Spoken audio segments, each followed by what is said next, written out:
Salam sejahtera para pembelajar budiman. Kembali lagi bersama saya Habibur Rahman, dosen di Departemen Teknik Kimia Fakultas Teknik Universitas Indonesia. Pada kesempatan kali ini kita akan membahas mengenai topik laju reaksi dengan subtopik pendahuluan dan definisi. Topik laju reaksi ini termasuk ke dalam sub CPMK 6. di mana diharapkan mahasiswa mampu menghitung konstanta laju, order reaksi, profil konsentrasi, energi aktivasi, dan pengaruh suhu terhadap kinetika berbagai reaksi searah dan berkesetimbangan. Terdapat 6 indikator pembelajaran yang diharapkan mampu dikuasai mahasiswa setelah menyelesaikan mata kuliah ini. Yang pertama, mahasiswa mampu mendefinisikan laju reaksi, hukum laju beserta metode penentuannya. Yang kedua, mahasiswa mampu menghitung order reaksi, konstanta laju reaksi dari data eksperimen yang diperoleh. Yang ketiga, mahasiswa mampu menggunakan hubungan antara laju reaksi dan konstanta kesetimbangan. Yang keempat, mahasiswa mampu mengkalkulasi energi aktivasi dan faktor frekuensi untuk suatu reaksi. Yang kelima, mahasiswa mampu menggunakan pendekatan yang tepat dalam penentuan mekanisme suatu reaksi. Dan yang terakhir, mahasiswa mampu mengaplikasikan konsep kinetika reaksi dalam berbagai jenis reaksi yang meliputi reaksi unimolekuler, polimerisasi rantai dan bertahap, dan reaksi enzimatik. Kita masuk pada bagian pendahuluan. Reaksi kimia terjadi pada rentang waktu yang beragam. Dan seringkali reaksi terjadi secara berurutan dengan menghasilkan banyak senyawa antara sebelum senyawa terakhir atau produk itu diperoleh. Mari kita lihat salah satu contoh reaksi kimia yang terjadi hampir di setiap hari di permukaan bumi ini. Reaksi fotosintesis, reaksi yang dilakukan oleh pabrik alami. Secara garis besar, reaksi fotosintesis ini dapat dikelompokkan menjadi dua bagiannya. Yang pertama yang disebut sebagai reaksi terang. Reaksi terang ini adalah reaksi yang membutuhkan cahaya, yang bisa mengkonversi dalam hal ini water atau H2O itu menjadi oksigen dan proton. Reaksi ini terjadi pada durasi yang sangat singkat sekali, dalam order picosecond atau 10⁻⁻12 detik. Kelompok reaksi yang kedua disebut sebagai reaksi gelap atau reaksi yang dapat berlangsung dalam keadaan gelap. Reaksi gelap ini dikenal sebagai Calvin cycle dalam reaksi fotosintesis yang mengubah CO2 menjadi gula. Durasi daripada reaksi gelap ini sangat lebih lama dibandingkan reaksi terang, yaitu dalam order yang lebih besar daripada milisecond atau 10⁻⁻3 detik. Pemahaman laju reaksi ini sangat berguna dalam merancang proses pabrik kimia untuk memaksimalkan produk sembari meminimalkan biaya dan juga dampak lingkungan. Mari kita lihat suatu skema sederhana daripada proses pabrik kimia, di mana kita di sini memiliki campuran reaktan, misalkan A ditambah dengan B, yang masuk ke dalam reaktor, di mana reaksi terjadi.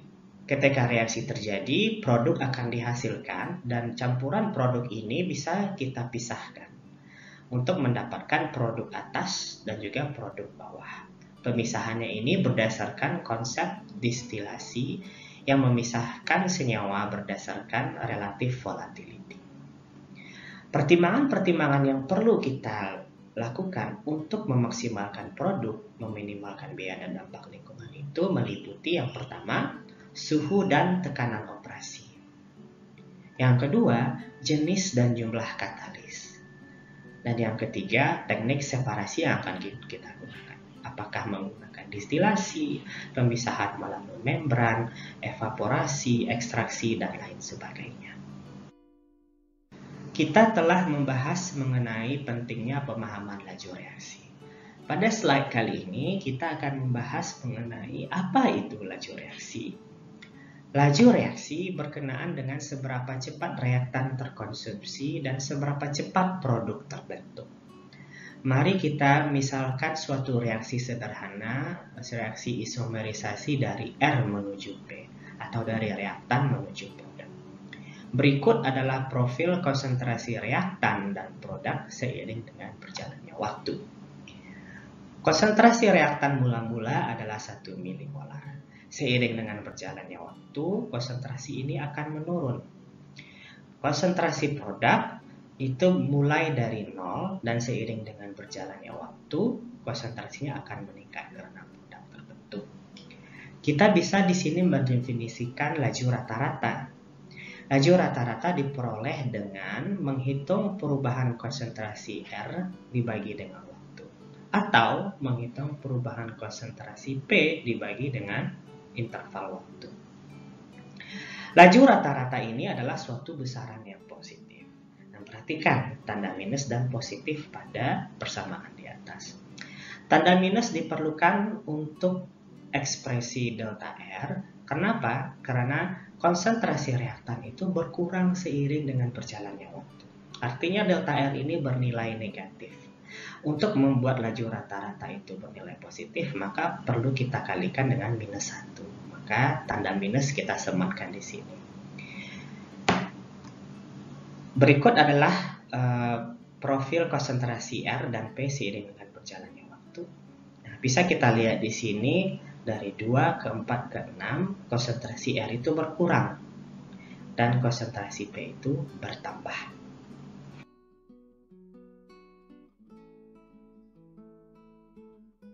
Berdasarkan tabel ini, sekarang mari kita hitung berapa laju rata-rata pada interval waktu tertentu. Pada rentang 2-4 detik, laju rata-rata itu sama dengan minus 0,368 dikurang 0,607 dibagi dengan 4 dikurang 2. Atau kalau seandainya kita berbicara mengenai perubahan konsentrasi produk, yaitu 0,632 dikurang 0,393 dibagi dengan 4 dikurang 2. Rumus manapun yang kita gunakan hasilnya akan sama, yaitu 0,119 milimolar per second. Laju rata-rata dari 4 sampai 6 detik bisa dihitung dengan cara yang sama, dan kini kita mendapatkan hasil 0,072 milimolar per second. Nah, perlu kita perhatikan di sini bahwasanya laju rata-rata itu berbeda, tergantung kepada waktu yang kita selidiki, meskipun di sini delta T-nya sama. Ini delta T-nya 2 second, ini delta T-nya juga 2 second. Cuman laju rata-rata yang kita peroleh hasilnya berbeda. Dan juga bisa kita lihat di sini suatu kecenderungan bahwasanya seiring dengan berjalannya waktu, laju rata-rata nilainya akan berkurang. Selain definisi laju rata-rata, kita juga bisa mendefinisikan laju seketika atau laju pada waktu tertentu. Kita misalkan kembali reaksi yang sama. Laju seketika atau laju pada waktu tertentu dapat diperoleh dengan negatif turunan R terhadap T atau turunan P terhadap T. Untuk memperoleh laju pada waktu tertentu ini, kita memerlukan fungsi aproksimasi kurva R dan P terhadap waktu. Melihat kurva yang sebelah kiri ini, kita bisa membuat suatu fungsi aproksimasi, yaitu R0 dikalikan dengan eksponen minus 0,25T. Untuk fungsi aproksimasi P, kita memperoleh R0 dikurang RT, atau R0 dikalikan dengan 1 dikurang minus eksponen minus 0,25T. Laju seketika diperoleh dengan negatif turunan R terhadap T, yang kita peroleh di sini 0 sebagai 0,25 R0 eksponen minus 0,25T, atau ini juga bisa diperoleh dengan menurunkan P terhadap T.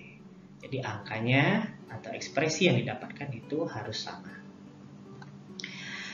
Ketika kita ingin menghitung laju seketika pada waktu 2 second, kita tinggal mensubstitusi nilai T sama dengan 2 kepada persamaan ini. Kita memperoleh 0,152 milimolar per second.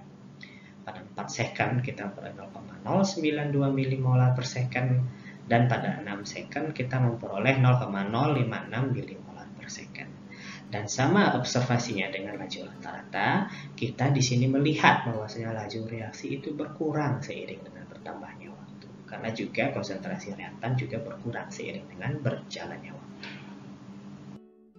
Untuk reaksi yang lebih kompleks, misalkan A ditambah B menjadi C ditambah D dengan koefisien stoikiometri yang berbeda-beda, maka istilah laju unik diperkenalkan untuk mengetahui bagaimana korelasi antara laju perubahan konsentrasi berbagai spesies di dalam reaksi. Nah, untuk reaksi yang di atas, kita bisa mendefinisikan laju reaksi unik itu sebagai minus 1 A dikali dA dt, atau minus 1 B dikali dB dt, atau 1 C dikali dC dt, atau 1 D dikali dd dt. Di mana A kecil, B kecil, C kecil, D kecil adalah koefisien stoikiometri reaksi kimia, dan A besar, B besar, C besar, D besar di dalam kurung siku itu menyatakan perubahan konsentrasi. Dan lagi-lagi perhatikan kembali tanda positif dan negatif pada persamaan di atas. Tanda negatif digunakan untuk spesies yang mengandung reaktan, dan tanda positif digunakan untuk ekspresi yang menggunakan perubahan konsentrasi produk. Di sini perlu kita beri catatan bahwasanya untuk reaksi kimia yang melibatkan reaktan dan produk pada fase gas, laju reaksi dapat juga dinyatakan sebagai perubahan tekanan parsial dalam fungsi waktu. Mari kita lihat suatu contoh laju unik. Kita memiliki reaksi dekomposisi gas amonia menjadi nitrogen ditambah dengan hidrogen. Laju unik di sini bisa kita nyatakan sebagai perubahan konsentrasi N2 terhadap waktu sama dengan sepertiga DH2 dt sama dengan minus setengah DNH3 dt. 2, 3, dan 1 itu adalah koefisien stoikiometri dari persamaan reaksi kita. Tanda minus diperlukan di sini karena NH3 bertindak sebagai reaktan. Berikut adalah profil konsentrasinya. NH3 adalah satu-satunya spesies yang berada di awal, konsentrasinya berkurang seiring dengan berjalannya waktu. N2 dan H2 konsentrasinya sama dengan 0 pada waktu awal, terus kemudian terjadi penambahan konsentrasi untuk kedua spesies produk tersebut. Untuk mengetahui laju reaksi pada waktu 500 detik, kita menggunakan garis tangent. Artinya kita mencari slope pada titik 500 second pada setiap waktu tersebut dan diperoleh angka-angka tersebut. Untuk H2, NH3, dan juga N2. Nah, angka tersebut bisa kita masukkan ke dalam persamaan ini dan kita akan melihat bahwasannya persamaan ini konsisten dengan angka yang dihasilkan. Kita telah sampai di penghujung video 1 dari pembahasan laju reaksi. Kita telah membahas mengenai motivasi pemahaman laju reaksi, definisi laju reaksi, dan konsep laju rata-rata, laju seketika atau laju pada waktu tertentu, dan laju unik. Mari mengerjakan kuis berikut untuk menguji pemahaman kita.